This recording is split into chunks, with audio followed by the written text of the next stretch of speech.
Salut à toutes et à tous, aujourd'hui on va vous parler d'une journée emblématique, le 1er mai.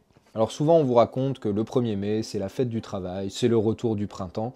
Eh bien pour nous c'est pas du tout ça. Le 1er mai a une origine bien différente qui s'ancre dans l'histoire du mouvement ouvrier. Et sa signification militante, vous allez le voir, résonne encore aujourd'hui. Accrochez-vous parce qu'aujourd'hui on va faire un petit peu d'histoire. C'est en 1856 en Australie que pour la première fois on a l'idée d'arrêter totalement le travail pour revendiquer une chose simple, la journée de 8 heures. Les travailleurs australiens décident donc que le 21 avril 1856 sera réservé à des réunions et à des festivités pour imposer leurs revendications. Mais il faut attendre l'année 1886 aux États-Unis pour que le 1er mai corresponde à cette journée d'arrêt total du travail. Le 1er mai 1886 a été retenu par l'American Federation of Labour pour être une journée d'arrêt total du travail et exiger la journée de 8 heures. À Chicago notamment, 40 000 hommes se mettent en grève. Cependant, cette mobilisation a été réprimée dans le sang. Le soir du 4 mai 1886, lors du rassemblement à Haymarket Square, à Chicago, une bombe explose. Cet événement tragique sert de prétexte à une réaction sauvage des employeurs et de la police. La police tire à balles réelles, des militants sont arrêtés, jugés,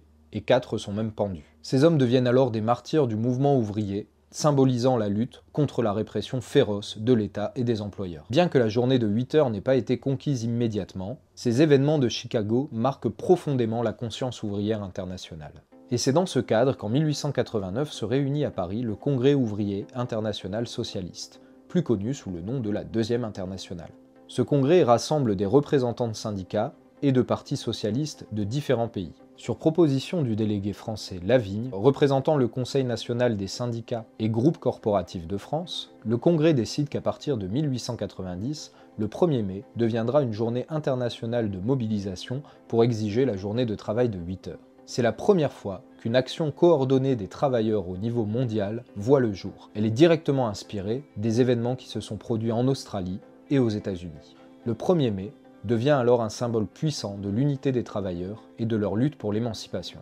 Mais comme ça a été le cas à Chicago, les travailleurs vont d'abord être exposés à la répression. Dès 1891 en France, les manifestations du 1er mai sont durement réprimées. À Fourmies, dans le nord de la France, c'est un véritable massacre. La police tire sur les manifestants, faisant une dizaine de morts, dont des femmes et des enfants. D'un côté, le ministre de l'Intérieur utilise cet événement pour se présenter comme l'homme fort au service des patrons, et de l'autre côté, les industriels refusent de fermer les usines ce jour-là et réclament des actions fermes du gouvernement. Au début du XXe siècle, le 1er mai s'ancre profondément dans la culture ouvrière. Il devient le moment où on revendique la réduction du temps de travail, mais également pour la paix, comme c'est le cas en 1912. En 1919, après la guerre, victoire, la journée de 8 heures est enfin adoptée. La date du 1er mai, qui terrorisait déjà la bourgeoisie à la fin du XIXe siècle, devient une date véritablement problématique dont les pouvoirs vont essayer de se réapproprier la signification. Dans les années 30, l'Europe bascule. La crise économique ravage les classes populaires et les fascismes montent en puissance. En France, le 1er mai devient alors une journée de résistance antifasciste. En 1934, après les émeutes de l'extrême droite à Paris, les syndicats et les partis de gauche se rapprochent, c'est l'embryon du Front populaire. Et cette année-là, le 1er mai est interdit. Mais les militants descendent quand même dans la rue, au péril de leur liberté. À la lutte contre le fascisme s'ajoute également la lutte contre la politique coloniale. Les militants communistes, trotskistes ou de la SFIO profitent du 1er mai pour dénoncer la politique impérialiste française. C'est avec l'arrivée au pouvoir du maréchal Pétain que le pouvoir va véritablement saisir l'opportunité de recycler le 1er mai. En 1941, Pétain fait du 1er mai un jour non travaillé, mais payé. Il ne s'agit pas d'être sympa avec les travailleurs. Pétain va changer profondément la signification du 1er mai. Il s'agit de gommer toutes les revendications sociales et l'on transforme alors le 1er mai en fête du travail et de la concorde sociale. Entendez, célébration de l'exploitation et unité avec les patrons. Malheureusement, en 1947, après la guerre, le gouvernement issu de la résistance confirmera cette journée de fête du travail. Ce gouvernement semble soucieux d'effacer toute évocation de la lutte des classes attachée au 1er mai. Ainsi, l'appellation fête du travail est maintenue, occultant l'origine de lutte du 1er mai et sa nature revendicative. Dès 1890, lors de la première manifestation,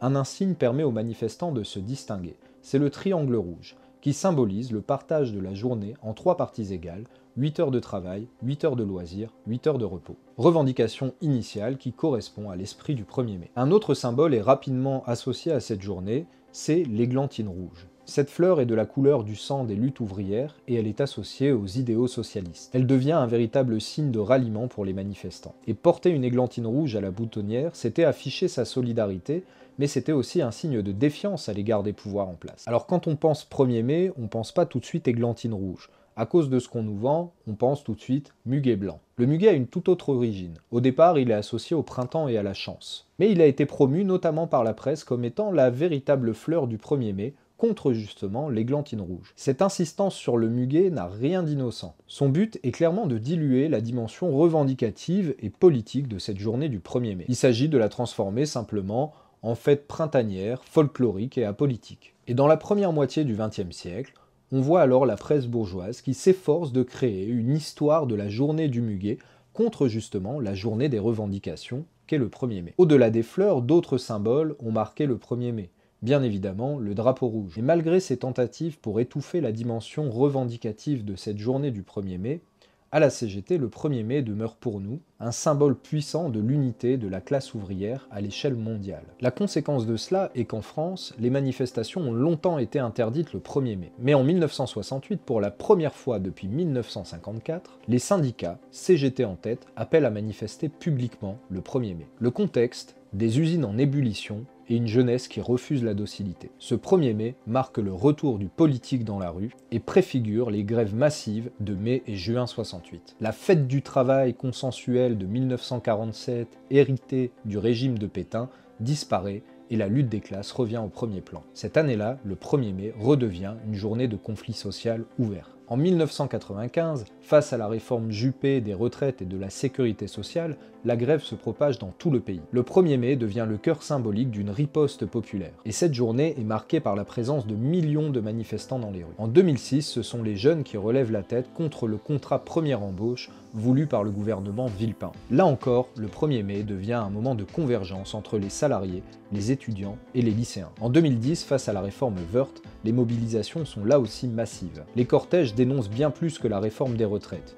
Ils ciblent les inégalités, la casse des services publics et la précarité organisée. Dans les années 90 à 2010, le 1er mai s'affirme comme une journée d'affrontement avec le capitalisme. En 2019, les Gilets jaunes, malgré une tentative de récupération médiatique, s'invitent dans les cortèges du 1er mai. Leurs revendications, démocratie directe, pouvoir d'achat, fin de la précarité, résonnent directement avec les origines et la signification profonde du 1er mai. En 2020, le 1er mai est confiné, mais des actions, symboliques ou non, sont quand même menées un peu partout. Le slogan « Pas de confinement pour nos colères » circule sur les réseaux. Cette date permet alors de briser un risque d'étouffement général des revendications. Et en 2023, on assiste à l'un des 1er mai les plus massifs depuis des décennies. En cause, la réforme des retraites imposée par Macron à coup de 49.3. 11 au total. Le 1er mai 2023, il y a près de 2,5 millions de personnes dans les rues contre la politique de Macron et de son gouvernement. 2,5 millions de personnes alors que la mobilisation dure déjà depuis janvier 2023. Et aujourd'hui encore, Macron et ses gouvernements ne parviennent pas à se dépêtrer de cette réforme. La séquence n'est pas close, et comme pour la journée de 8 heures il y a un siècle, les victoires peuvent prendre du temps. Alors le 1er mai, c'est pas un jour de fête. C'est pas un rite printanier à base de muguet et de sourires tièdes. Le 1er mai, c'est une date de lutte, une date de mémoire et de colère. C'est aussi une date de fierté et de rapport de force. Depuis l'Australie en 1856 jusqu'aux grèves massives contre Macron en 2023, cette journée est traversée par un fil rouge. La volonté des travailleuses et des travailleurs de se faire entendre ensemble, dans l'unité,